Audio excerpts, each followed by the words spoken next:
श्री राधाकृष्ण दोस्तों, आप सभी का मेरे चैनल पॉजिटिव अकेडमी में एक बार फिर से स्वागत है। आज की फिजिक्स की क्लास का जैसा कि आपको पता है सिलेबस हम ऑलरेडी कवर कर चुके हैं।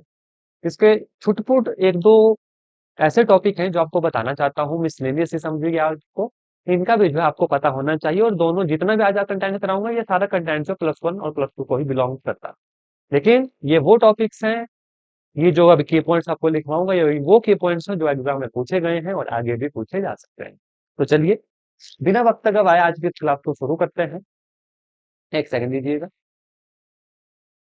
देखते हैं कि क्या क्या इंपॉर्टेंट की पॉइंट हमारे पास जो है और बन सकते हैं। देखो, फिजिक्स में हमने एक टॉपिक पढ़ा था रेजिस्टेंस का, जिसमें मैंने आपको बोला था कि जब रेजिस्टेंस सीरीज में होता है तो कैसे एडिशन होती है, जब रेजिस्टेंस पैरेलल होता है तो कैसे एडिशन होती है। तो मैं एक बार फिर से आपको रिकॉल करवा देता हूँ। अगर बात होती है रेजिस्टेंस के सीरीज में होने की, तो आप सभी जानते हैं कि रेजिस्टेंस सीरीज में डायरेक्टली ऐड हो जाता है R1 जमा R2 जमा R3 एंड सो ऑन। ठीक है, ये डायरेक्टली ऐड हो जाता है। और जब रेजिस्टेंस पैरेलल में होता है तो ये ऐड माफ कीजिएगा, जब रेजिस्टेंस पैरेलल में होता था तो 1/RP 1/R1 plus 1/R2 plus 1/R3 है ना, तो और इस तरीके से जो है रेजिस्टेंस हमारा ऐड होता है। ठीक है, ये कंटेंट हम पढ़ चुके थे।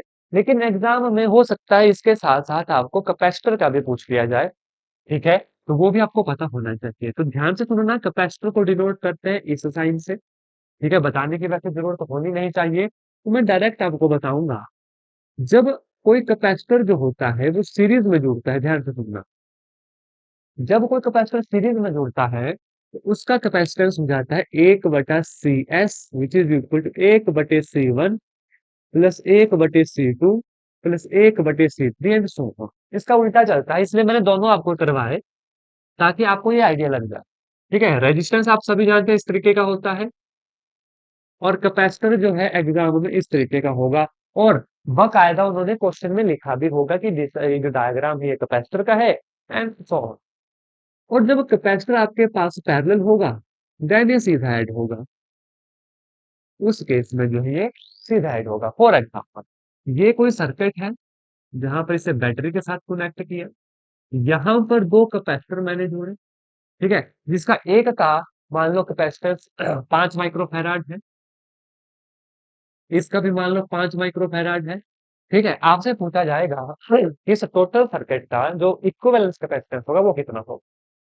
तो आप देख रहे हो कि दोनों कैपेसिटर जो 5 5 माइक्रोफैराड के दोनों सीरीज में है, तो ये इस तरीके से जुड़ेंगे।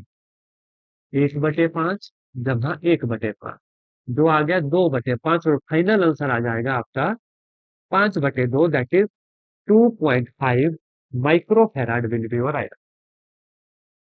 ठीक है, वही डिटो काम सारा जो हमने रेजिस्टेंस में किया था, बस फॉर्मूला उल्टा हो जाता है यहाँ पर। इसलिए रेजिस्टेंस का भी मैंने रिकॉल आपको करवाया कि रेजिस्टेंस में आपने पढ़ा गया है।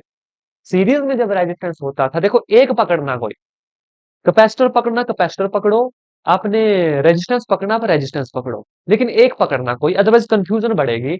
और मैंने आपको पहले रेजिस्टेंस करवाया है तो इसलिए पहले रेजिस्टेंस को पकड़ना, सिर्फ रेजिस्टेंस याद रखना कि सीरीज में सीधा ऐड करना, पैरेलल में उल्टा ऐड करना, मतलब 1/, करके ऐड करना, बस। इसका उल्टा होता है फिर हमारा कैपेसिटर। तो अगर कैपेसिटर सीरीज में है तो 1/, करके हो गया है। अगर कैपेसिटर पैरेलल है तो डायरेक्ट याद होगा। किसी एक को याद कर लेना, या तो इसको याद कर लेना या तो इसको याद करना, फिर दूसरा उसका उल्टा करना।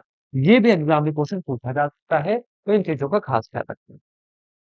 ठीक है, अब एक स्टेप और आगे लेकर चलूंगा। एग्जाम में एक क्वेश्चन पूछा जा सकता है आपसे कि अगर किसी की काइनेटिक एनर्जी मान लो 100% से इंक्रीज हुई, तो उसका जो मोमेंटम है वो कितने परसेंट से इंक्रीज होगा, या उसका उल्टा वाइस वर्सा। कि किसी का मोमेंटम जो है मान लो 200% से इंक्रीज हुआ, उसकी काइनेटिक एनर्जी कितने परसेंट से इंक्रीज होगी।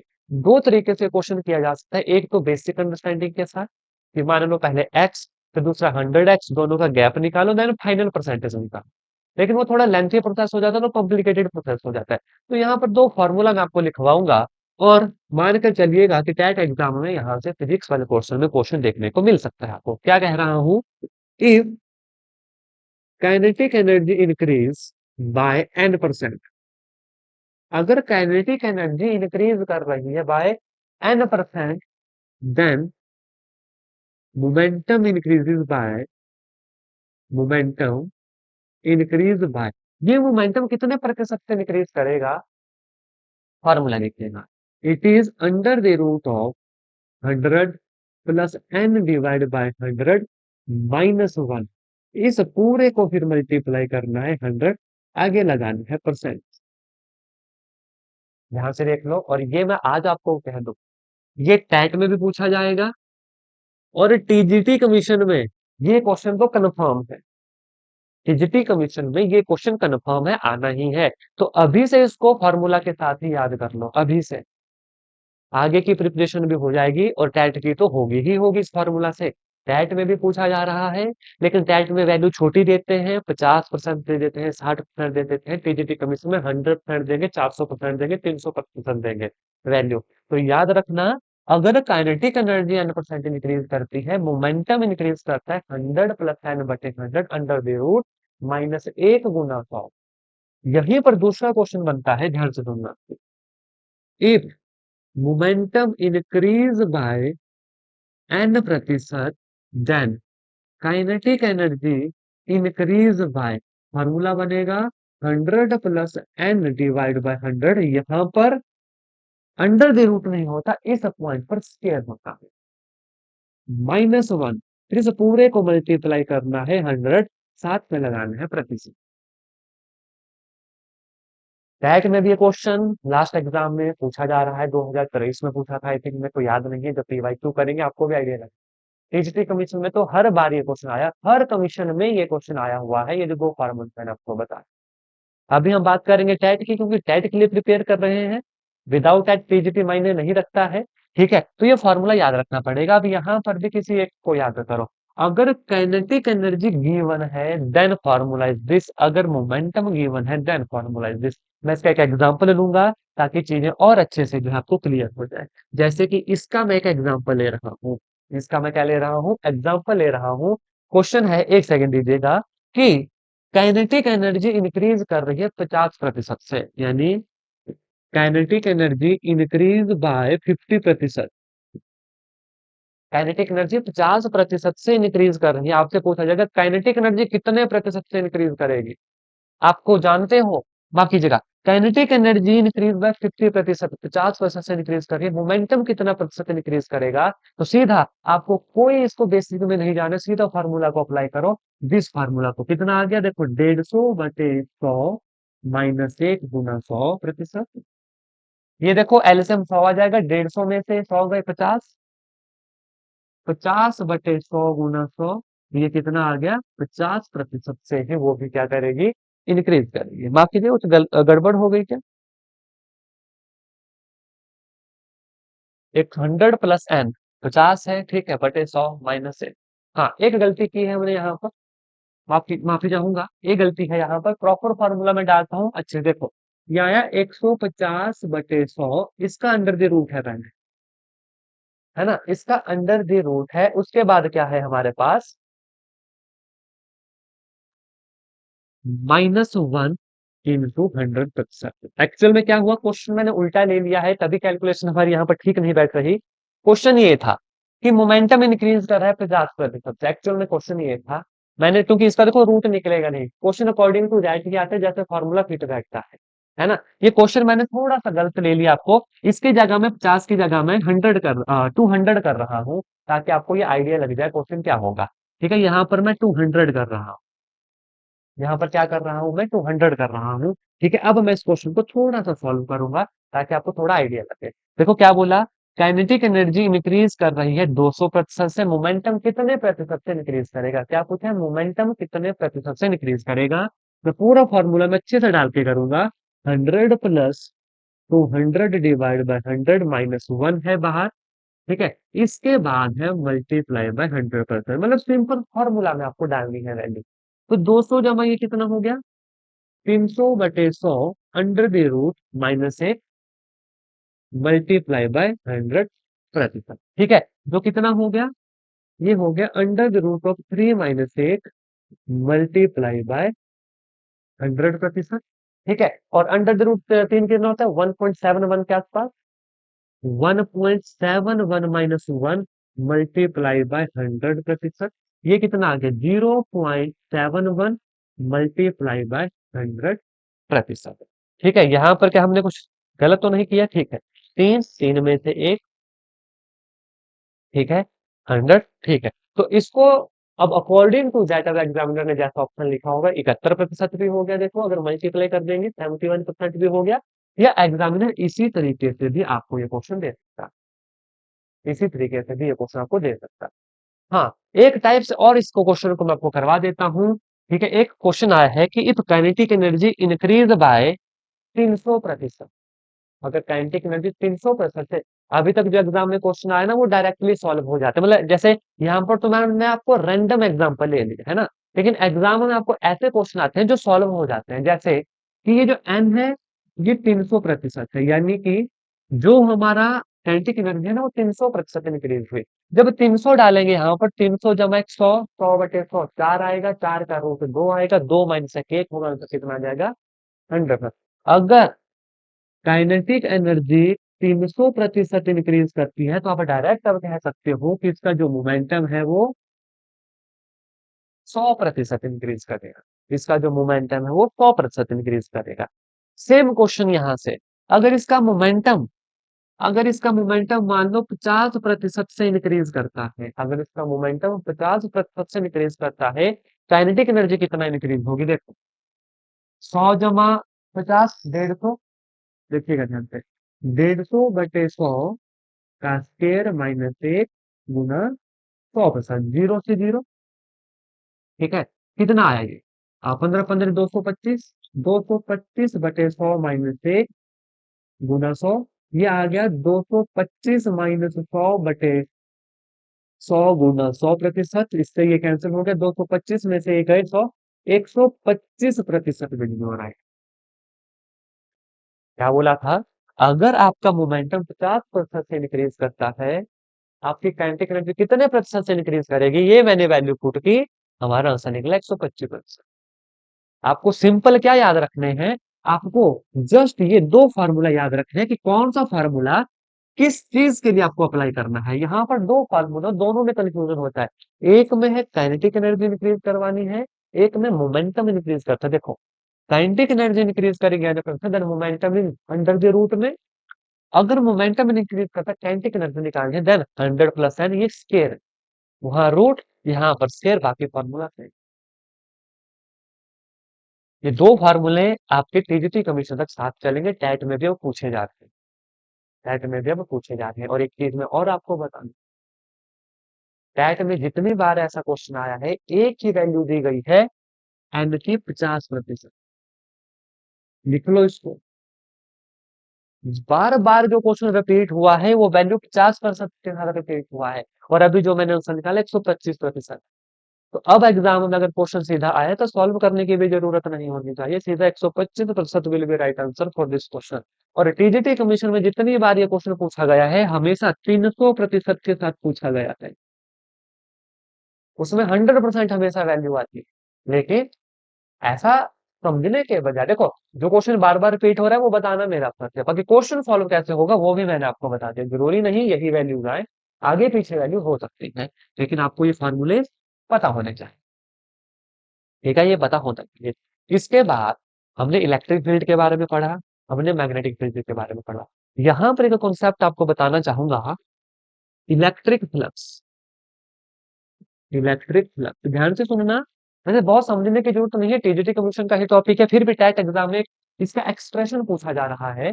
मान लो ये कोई जगह है ना, इससे कितनी number of electric line of force जो पास करेगी, मान लो कोई एरिया है, गिवन एरिया, ठीक है, कुछ बड़ा छोटा सा एरिया होगा, जिसको डेल ए करके हम डिनोट करेंगे, ये जनरल बता रहा हूँ। किसी एक पर्टिकुलर एरिया से कितने नंबर ऑफ इलेक्ट्रिक लाइन जो होती है वो पास करते हैं, उसे मैग्नेटिक इलेक्ट्रिक फ्लक्स कहते हैं। सिंपल इतना याद रखना। आपको एग्जाम में जो पूछा जाता है वो उसका एक्सप्रेशन पूछा जाता है।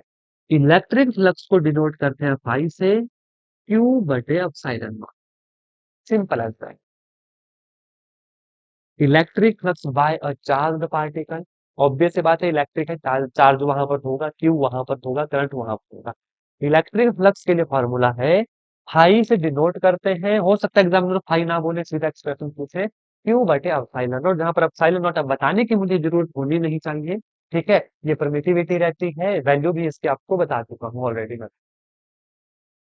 ठीक है, फिर भी फॉर्मूला याद रखना यहाँ पर, और यहाँ से एक क्वेश्चन और बनता है, अगर इलेक्ट्रिक डाइपोल है इनक्लोज्ड इन सर्टेन गॉसियन सरफेस, आपसे पूछा जाएगा उस केस में मैग्नेटिक फ्लक्स क्या होगा।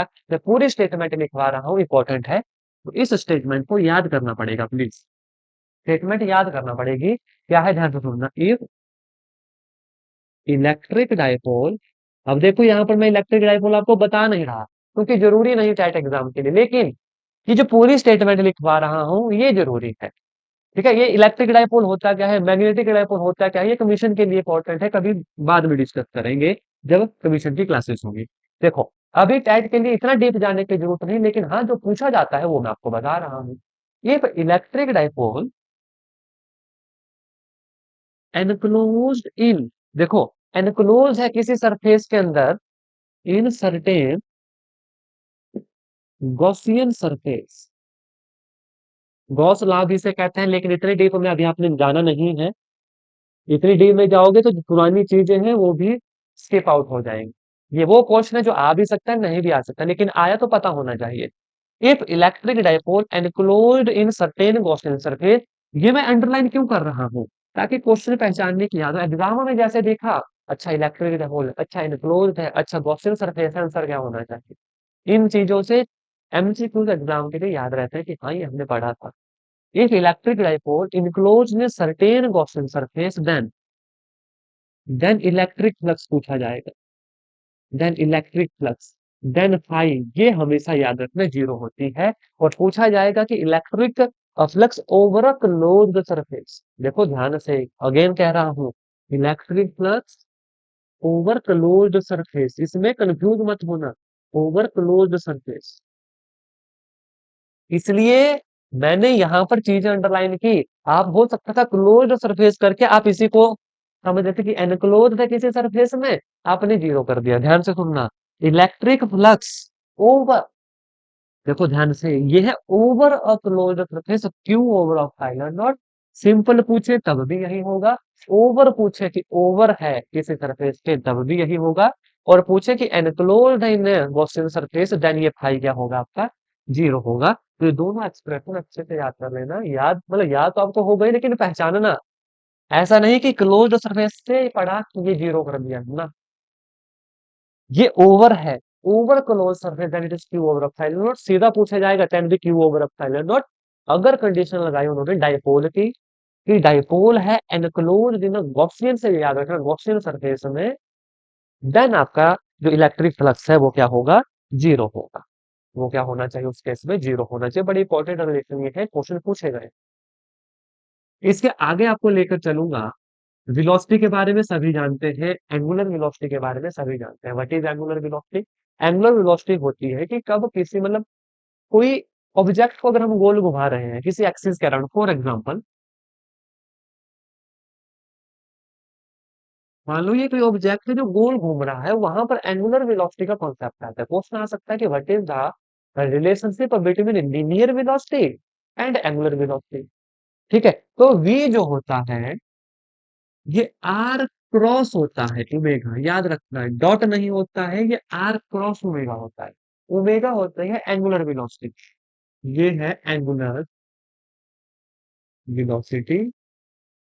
जो आपको बता दूं, rate of change in theta या rate of change in direction भी जिसे आप कह सकते हो, that is del theta over D T होती है, जिसकी यूनिट होती है M zero L zero T inverse. ठीक, v होती है लीनियर वेलोसिटी, और आर क्या है, आर ये वेक्टर रहता है कि जो सेंटर से यहां तक ये कोई वेक्टर हो। ठीक है, यहाँ पर ये ओमेगा आ गया, अगर ये हमारा D theta over D T होगा ये वाला, कि time rate of change of direction is called हमारा ओमेगा। लेकिन इतना डीप में समझने की जरूरत है क्या हमें। ठीक है, सीधा बता रहा हूं आपको, what is the relationship between linear velocity and angular velocity, v that is r cross. ठीक है, जहां पर ओमेगा क्या है, d theta over D t, ये हमारी एंगुलर वेलोसिटी कहलाती है। इसकी यूनिट क्या होती है, M L zero T minus one होती है, क्योंकि d theta over D t है थीटा हमारा यूनिट लेस होता है तो टी की आ गई टी इनवर्स। तो ये याद रखना। ठीक, अब यहाँ पर ध्यान से सुनना, अगर कभी कोई ऑब्जेक्ट रोटेशनल मोशन में होता है, ध्यान से देखो, ये होता है एक्सिस ऑफ रोटेशन। ये क्या होता है? Axis of rotation. तो यहाँ पर एक क्वेश्चन आपसे पूछा जा सकता है कि मैक्सिमम लीनियर वेलोसिटी कहाँ होती है, मिनिमम लीनियर वेलोसिटी कहाँ होती है, मुझे बताओ। देखो, ये ऑब्जेक्ट इस एक्सिस ऑफ रोटेशन के चारों तरफ से घूम रहा है, मुझे आपने बताना कि मैक्सिमम वेलोसिटी, वेलोसिटी कौन सी? ये वाली लीनियर वेलोसिटी, लीनियर वेलोसिटी कहां पर होगी एंड मिनिमम लीनियर वेलोसिटी कहां पर होगी।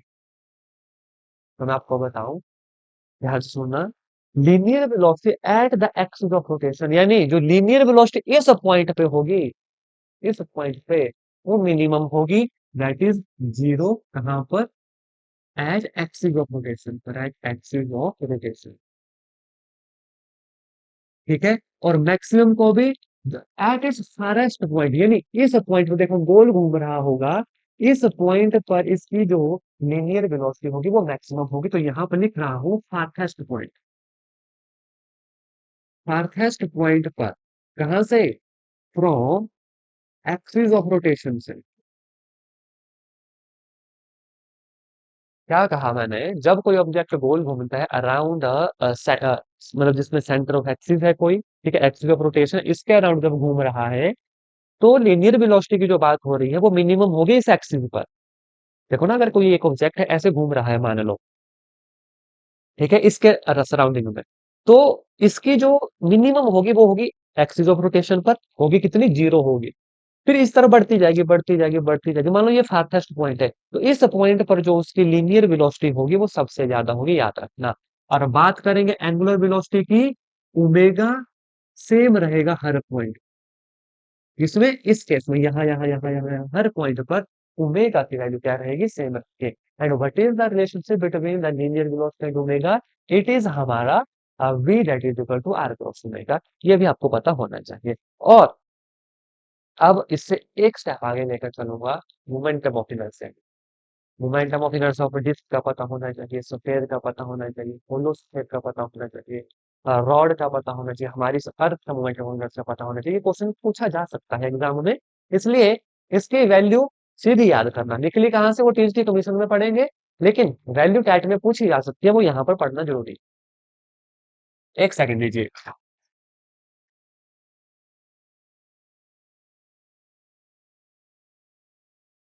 बात करूंगा मैं मोमेंटम ऑफ इनर्शिया की। ठीक है, वैसे तो बहुत वास्ट टॉपिक है, यहाँ पर टाइट के लिए कवर मतलब नहीं बनता है कवर करने का। फिर भी आपको मैं लिखवा रहा हूँ, मोमेंटम ऑफ इनर्शिया को आई से डिनोट करते हैं।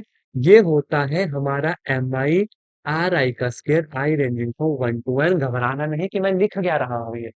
एम होता है मास ऑफ डिस्ट्रीब्यूशन, आर होता है एक्सिस ऑफ रोटेशन से उन मासिस ऑफ डिस्ट्रीब्यूशन का डिस्टेंस। एक मैं हल्का सा डायग्राम दे दूं ताकि इस एक्सप्रेशन को समझने में दिक्कत ना हो। फॉर एग्जांपल, ये कोई भी बॉडी है, वैसे देखो मोमेंटम ऑफ इनर्शिया को पढ़ने के लिए ना पहले रिजिड बॉडी का पता होना चाहिए एंड अदर फैक्टर्स है उनका पता होना चाहिए। मैं सीधा इसके ऊपर लेकर आ रहा हूँ क्योंकि डायरेक्ट टैट में डायरेक्ट क्वेश्चन बन सकता है, तो डीप में नहीं जा रहा था। ठीक है, फिर भी एक हल्का सा आइडिया दे रहा हूँ। यहाँ पर मान लो डिस्ट्रीब्यूशन ले रहे हैं हम किन्हीं पर्टिकुलर मासेस का। ठीक है, तो यहाँ पर मान लो कोई एक्सिस ऑफ रोटेशन है, तो यहाँ से यहाँ का ये जो डिस्टेंस R1, R2, R3, ये M1, ये M2, ये M। ठीक है, तो ये मैंने लिखा है वैल्यू। होता क्या मोमेंटम इनर्शिया? ये है कि it is the product of the mass and square of the distance between the axis of rotation and, जहां पर उस मास को कंसीडर किया। सिंपल, इतना याद रखना। आपका जो काम है वो है इस फॉर्मूला को याद रखने के। What is moment of inertia? ये होता है I dot m r square, यानी किस किस पे डिपेंड, माफ कीजिएगा, m i dot r i square किस किस पे डिपेंड करता है? मासेस ऑफ द ऑब्जेक्ट के ऊपर, या जो मतलब रिजिड बॉडी में हम पार्टिकल लेते हैं उनके ऊपर, and square of the distance between them, इन दोनों चीजों के ऊपर ही डिपेंड करता है। ये फॉर्मूला भी याद ना रहे, मैं बोलता हूँ छोड़ दो। आपने नजर मार दिया, जो रिकॉर्डिंग बाद में देखेंगे उन एस्पिरेंट्स को भी बोल दो, आपने देख लिया ना, अगर इससे रिलेटेड क्वेश्चन आएगा आप ऑप्शन देके टिक कर दोगे। ठीक है, यूनिट इसकी क्या होती है? यूनिट होती है इसकी केजी मीटर स्क्वायर। ये देखो मास केजी, आर हमारा मीटर स्क्वायर। आर जी, कोई बात नहीं, करो आराम से कर दो, राइट डाउन, है ना, कर लो। पीछे वाली देखो, मैंने तो बहुत टाइम दिया था पीछे वाली चीजों को लिखने के लिए। मैंने साफ नहीं किया पीछे वाला पेज पूरा, मैंने बाद में साफ किया जब मैं काफी देर तक मैं ये चीजें लिख पा दी।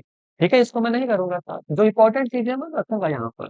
ठीक है, यूनिट हो गया केजी मीटर स्क्वायर। अरे उसको डायग्राम जो अभी मैंने बनाया ना, उसको बनाने की जरूरत नहीं, वो मैंने जस्ट इमेज इसलिए बनाई ताकि एग्जाम में फॉर्मूला याद रहे कि अच्छा वैसा वैसा बना था, वहां पर मासिस थे, आर था। उससे आपको एक मतलब ऑप्शन देके ना याद आएगा जल्दी से, इसलिए मैंने ड्रॉ किया, बाकी वो ड्रॉ करने की जरूरत नहीं। ये सारी चीजें डिटेल से आप टीजीटी कमीशन में पढ़ोगे। टैट में ये चीज पूछी नहीं जाएगी कभी नहीं। टैट में पूछा जाएगा ये फार्मूला, या अभी जो लिखवाने जा रहा हूं, मैं लिखवाने जा रहा हूं आपको मोमेंटम ऑफ इनर्शियास, अलग अलग ऑब्जेक्ट्स के। सबसे पहले लिखाऊंगा मैं आपको रिंग का। What is the momentum of inertia of ring, ये लिखना आपने, ये याद कर, ये इंपॉर्टेंट। देखो रिंग का मोमेंटम ऑफ इनर्शिया दो तरीकों से निकलता है। एक निकलता है, देखो ये हो गई रिंग, एक निकलता है इसके सेंटर से, यानी जो एक्सिस ऑफ रोटेशन है वो सेंटर पे है। एक निकलता है इसका कि यहाँ पर है, इसके डायामीटर पर। ठीक है, आपको टैट एग्जाम में हो सकता है यही वाला पूछे, क्यों? क्योंकि ये थोड़ा कॉम्प्लिकेट हो जाता है, टीजीटी कमीशन में बार बार पूछा जाता है। आपको इसके ऊपर ज्यादा फोकस रखना है, इस चीज के ऊपर। वैल्यू लिखिएगा। आई होता है हमारा रिंग के लिए एम मास स्क्वायर।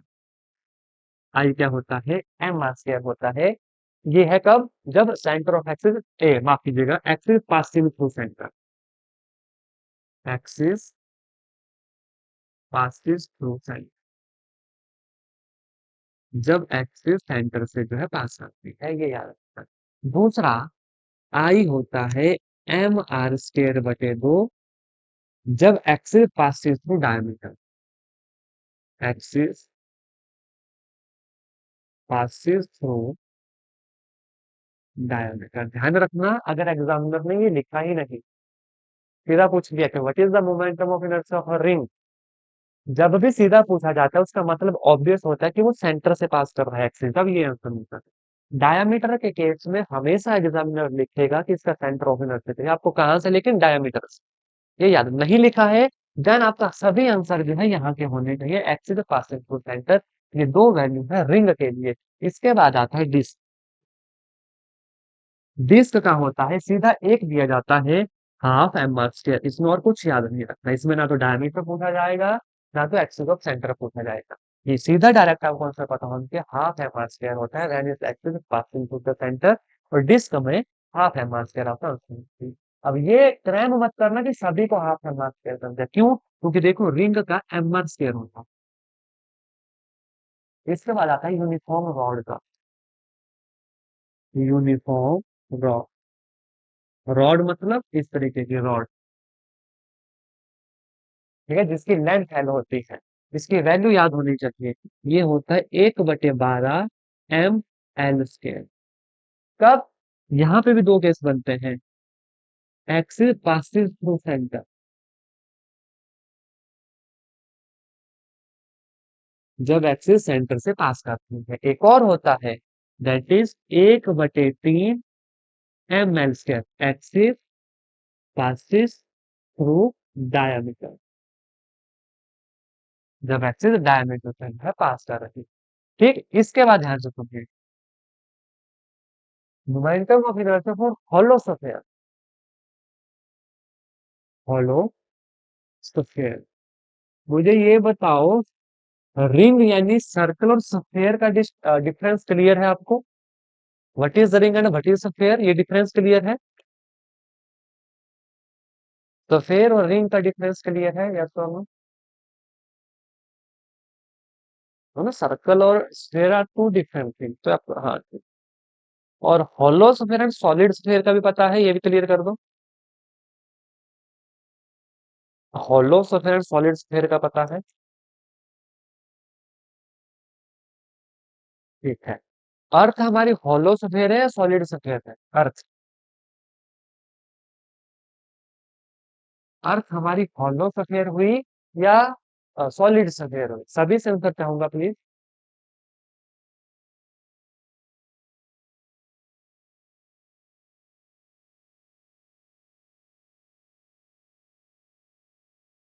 देखो होलोस्फेयर होता है, ध्यान से सुनना, देखो रिंग होता है जो बैंगल आपकी हो गई है ना, ठीक है।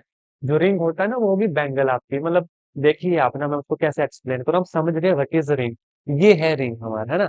और सफेयर होता है बॉल। जो सफेयर है, बॉल जो होती है, बॉल, अब आपको पता लग गया कि व्हाट इज बॉल। ठीक है, अब जो बॉल अंदर से खाली, उसको हॉलो सफेयर कहते हैं, और जो बॉल अंदर से भरी, जो भरी है, ठीक है, उसको सॉलिड स्फेयर कहते हैं, याद रखना। हॉलो स्फेयर के लिए मोमेंटम ऑफ इनर्शिया होता है हमारे पास 2/3 m²। और सॉलिड स्फेयर के लिए हमारा मोमेंटम ऑफ इनर्शिया होता है 2/5 m²। और मजेदार बात यह है कि टैट में भी इसी तरीके से क्वेश्चन पूछा जाता है, और टीजीटी कमीशन में भी इसी तरीके से क्वेश्चन पूछा जाता है कि what is the formula for, या सीधा पूछा जाएगा what is the momentum of inertia for a solid. सीधा 2/5 m², याद होना चाहिए। और सॉलिड सफेयर ही हमारी क्या होती है, अर्थ होती है, इसलिए अर्थ का मोमेंटम ऑफ इनर्शिया क्या, 2/5 m²। इसमें भी अगर ये सारी चीजें याद नहीं करनी, आपको सिर्फ दो तीन चीजें याद रखनी, ये वाला इंपॉर्टेंट, दिस इंपॉर्टेंट है, और ये सॉलिड वाला इंपॉर्टेंट, ये याद रखना है, रखिएगा। ये याद नहीं रखना है, मत रखिएगा। लेकिन अब आपको ये याद हो गया, होलो स्फीयर का 2/3, इसका 2/5, मुझे नहीं लगता भूलोगे। रॉड का 1/12 m², 1/3 m², डायमीटर होगा। और रिंग का, डिस्क का हाफ m², रिंग का m²। याद रखना, रिंग का हाफ कब होता है, जब वो पासिंग थ्रू डायमीटर से हम कंसीडर करते हैं। ये वैल्यूज आपको पता होगी। ठीक है, लिख लिया, बता दीजिएगा, स्क्रीनशॉट लेना है स्क्रीनशॉट ले लो, क्योंकि इंपॉर्टेंट है ये वाली वैल्यूज, हो सकता है आपसे पूछ ली जाए। चलिएगा, ठीक है। तो आज की इस क्लास में मैं इतना ही करवाऊंगा आपको। ठीक है, अभी इसके बाद मैं आपका रिवीजन लेना स्टार्ट कर, है ना। और एक बात और, देखो फिजिक्स में कुछ ऐसे भी क्वेश्चन है ना जो अभी तक हमने पढ़े नहीं होंगे, वो हम कब कवर करेंगे, जब हम पीवाईक्यू डिस्कस करेंगे।